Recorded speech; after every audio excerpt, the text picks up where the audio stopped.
Your external reality, your circumstances, it with precision mirrors the opinions you have about yourself. External reality is a neutral observer. It simply reflects the state of being, and whatever you conceive of yourself, it bends around your self-concept. Now, your identity is a signal. It is a broadcast.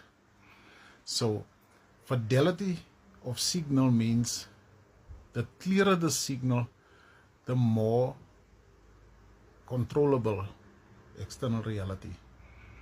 Now, once your identity anchors itself and splints itself around a diagnosis, you attract every situation possible towards you that relates to that specific diagnosis.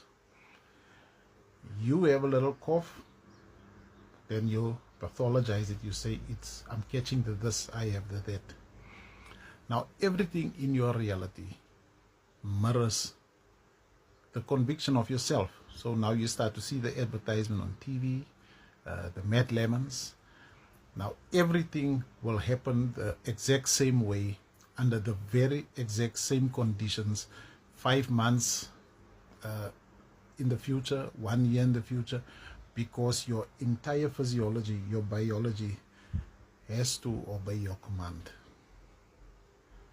And this is the power of your own divinity.